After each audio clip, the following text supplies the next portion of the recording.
before a single shot was fired, before slogans about liberty echoed through city streets. The American Revolution began quietly, with tension, resentment, and a growing sense that something was deeply wrong. In the mid-18th century, the American colonies were not poor, oppressed backwaters. They were prosperous, expanding, and increasingly confident. British rule, for decades, had been distant and flexible. Local assemblies managed daily life, trade flourished, and most colonists still considered themselves loyal subjects of the British Crown. But that balance would not last. Everything changed after the 7 Years' War. Known in America as the French and Indian War, Britain emerged victorious, but at a staggering cost.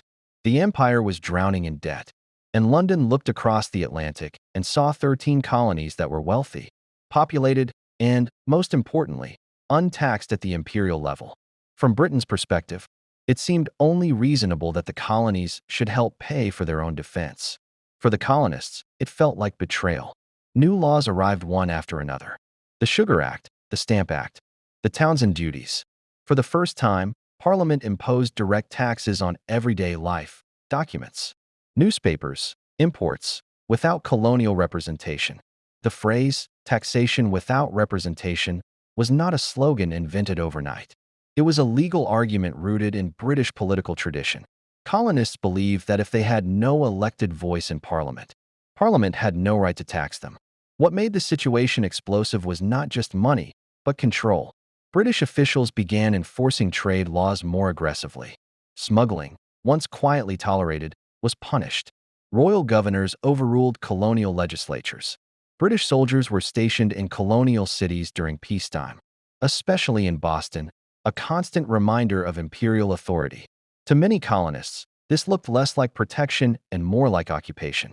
Still, independence was not yet the goal. Most colonists wanted restoration, not revolution. They petitioned the king, boycotted British goods, organized protests, and formed political groups like the Sons of Liberty. These actions were meant to pressure Britain into compromise. But each act of resistance was met with harsher punishment, widening the divide between ruler and ruled. By the early 1770s, trust had collapsed. The colonies were no longer asking whether Britain was treating them unfairly. They were beginning to ask a far more dangerous question. What if British rule itself was the problem? The American Revolution did not begin as a war for independence. It began as a crisis of loyalty and a slow realization that the empire, the colonists once trusted, might never see them as equals. By the early 1770s, the relationship between Britain and its American colonies had reached a breaking point. Years of petitions, boycotts, and negotiations had achieved little. From London's perspective, the colonies were becoming unruly and disobedient. From the colonial perspective, Britain was becoming authoritarian. The gap between the two sides was no longer political, it was psychological. Boston stood at the center of this storm. As a major port and a hotbed of resistance, the city became heavily militarized. British troops patrolled the streets, enforcing laws and maintaining order. But their presence only intensified resentment. Tensions erupted in 1770 during a confrontation that would later be known as the Boston Massacre. British soldiers fired into a crowd, killing 5 colonists. Though the event was chaotic and legally complex, colonial leaders transformed it into a symbol of British tyranny. Engravings and pamphlets spread across the colonies, fueling outrage and fear. The cycle of action and retaliation accelerated. In 1773, Parliament passed the Tea Act, designed to rescue the struggling British East India Company by granting it a monopoly on tea sales in the colonies. The law technically lowered the price of tea, but it reinforced a principle colonists rejected: Parliament's right to tax them without consent. In response, a group of colonists boarded British ships in Boston Harbor and dumped hundreds of chests of tea into the water. The Boston Tea Party was a dramatic act of defiance, and Britain took it personally. The response was swift and severe. Parliament passed the Coercive Acts, known in the colonies as the Intolerable Acts. Boston Harbor was closed. Massachusetts self-government was dismantled.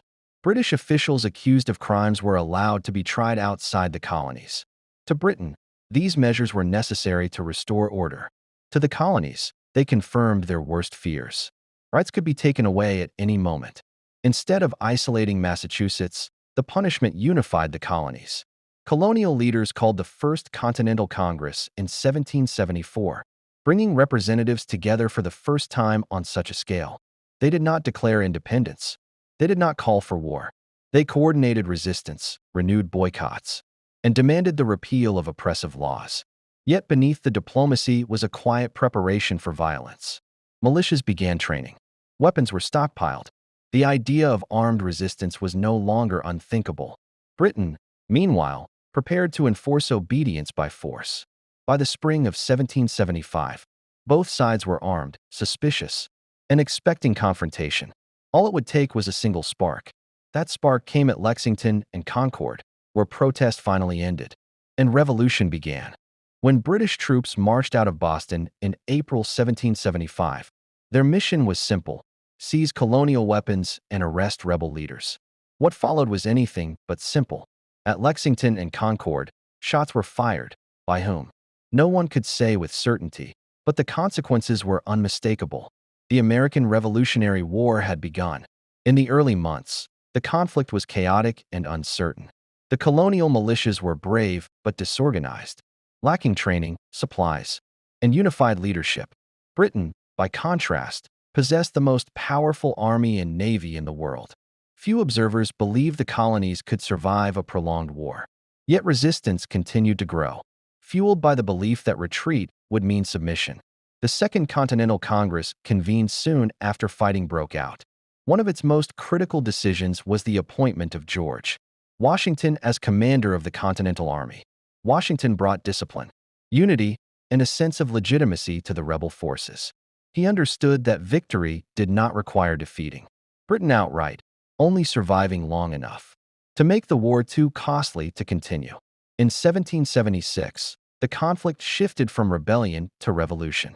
Thomas Paine's pamphlet Common Sense spread like wildfire, arguing that monarchy itself was illegitimate, and that independence was not only necessary but inevitable. Its plain language reached ordinary people, reshaping public opinion. By July, the Continental Congress took a step that could not be undone. The Declaration of Independence announced the colony's separation from Britain. More than a legal document, it was a moral argument. It framed the war as a defense of natural rights and accused King George III of tyranny. Though independence did not immediately change the course of the war, it transformed its meaning. The colonies were no longer fighting for reform. They were fighting to create a new nation. The battlefield realities remained brutal. British forces captured major cities, including New York and Philadelphia. The Continental Army suffered devastating losses, harsh winters, and constant shortages. Yet Washington's army endured. Victories at Trenton and Princeton revived morale at critical moments, proving that the British were not invincible. By 1777, the war reached a turning point at Saratoga. An American victory, they're convinced France that the colonies had a real chance of winning. France's entry into the war changed everything. Supplies, money, troops, and naval power now supported the American cause. What had begun as a colonial rebellion had become a global conflict. The struggle for independence was no longer just possible, it was real. After France entered the war, the American Revolution ceased to be a purely colonial struggle and became part of a much larger global conflict. Britain now faced enemies on multiple fronts across Europe, the Caribbean, and beyond. This shift did not end the war quickly, but it fundamentally altered its balance. On American soil, the fighting changed in character. Rather than decisive, large-scale battles, the war became one of endurance. The British held major cities, but controlling territory proved far more difficult than capturing it. American forces avoided direct confrontation when possible, relying on mobility, local support, and strategic retreats. The countryside, not the cities, became the heart of the rebellion. Life for soldiers was harsh on both sides. The winter of 1777–78 at Valley Forge became a symbol of American suffering and resilience. Poor shelter, disease, and hunger killed thousands. Yet the army did not collapse. Training under Prussian officer Baron von Steuben transformed the Continental Army into a more disciplined and effective force. What emerged from Valley Forge was not just a surviving army, but a professional one. Meanwhile, the war spread beyond the northern colonies. Britain shifted its strategy south, hoping to rally loyalist support in the Carolinas and Georgia. The Southern campaign turned especially brutal, marked by guerrilla warfare, divided communities, and retaliatory violence. Neighbors fought neighbors, and the line between soldier and civilian often vanished. The revolution also forced difficult questions about freedom. Enslaved people sought liberty by escaping to British lines, where freedom was sometimes promised in exchange for service. Others fought for the American cause, hoping independence would lead to broader emancipation. Native American nations faced impossible choices, as the war threatened their lands regardless of which side prevailed. Internationally, France's involvement encouraged Spain and the Dutch Republic to challenge Britain as well. The British Empire was stretched thin, resources were divided, and naval superiority was no longer guaranteed. Slowly, the cost of continuing the war began to outweigh its benefits.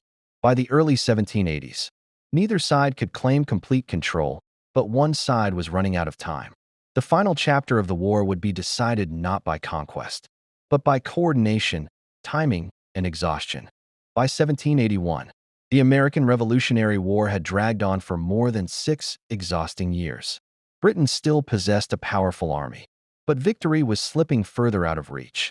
The war had become expensive, unpopular at home, and strategically complicated by global pressures. In the colonies, British commanders searched desperately for a decisive blow that could finally end the rebellion. That moment appeared to come in Virginia.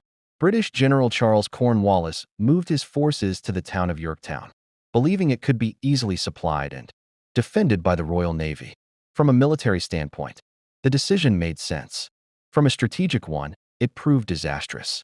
Cornwallis underestimated the coordination now possible between American and French forces. George Washington saw an opportunity. Rather than attacking British-held New York, Washington secretly marched his army south in coordination with French General Rochambeau. At the same time, a French fleet sailed toward the Chesapeake Bay. When the French Navy defeated British ships at the Battle of the Chesapeake, Cornwallis was trapped. There would be no escape by sea. The siege of Yorktown began in September 1781. American and French forces surrounded the town, slowly tightening the noose. Artillery battered British defenses day and night. Supplies dwindled. Morale collapsed. After weeks of relentless pressure, Cornwallis surrendered his army, though fighting continued elsewhere. Yorktown effectively ended Britain's ability to win the war. The psychological impact was enormous. In London, news of the surrender shocked Parliament. Support for the war collapsed almost overnight. The conflict was no longer seen as a struggle for imperial authority, but as a costly mistake with no clear path to victory. Britain began negotiations to end the war. For the Americans, Yorktown confirmed what once seemed impossible. A collection of colonies had defeated the most powerful empire on earth, not through overwhelming force, but through endurance, alliances, and strategic patience. The revolution had survived its most dangerous years. 2 years later, in 1783, the Treaty of Paris formally recognized American independence. The war was over, but the revolution itself was not. Victory had answered one question, whether independence was possible, but raised many more. How would this new nation govern itself? Who would truly benefit from the ideals of liberty and equality? The fight for independence had been won. The challenge of building a nation was just beginning. American independence did not instantly create a perfect nation.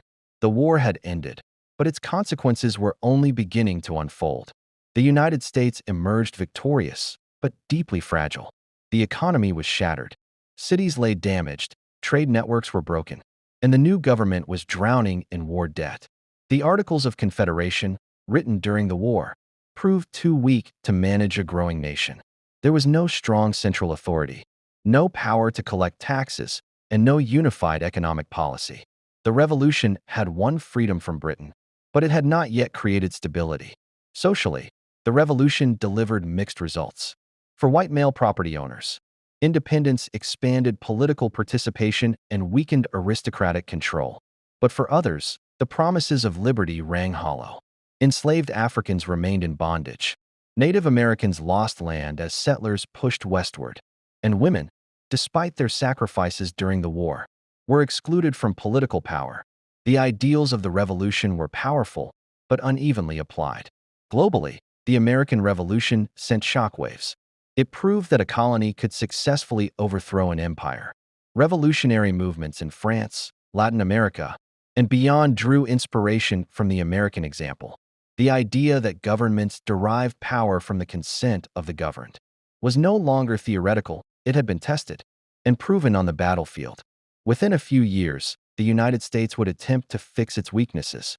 The Constitutional Convention of 1787 rewrote the nation's foundation, creating a stronger federal government while trying to protect individual freedoms. The revolution, in truth, did not end in 1783, it evolved. The American Revolution was not just a war for independence. It was the beginning of an ongoing experiment, one that would continue to shape history long after the last musket fell silent.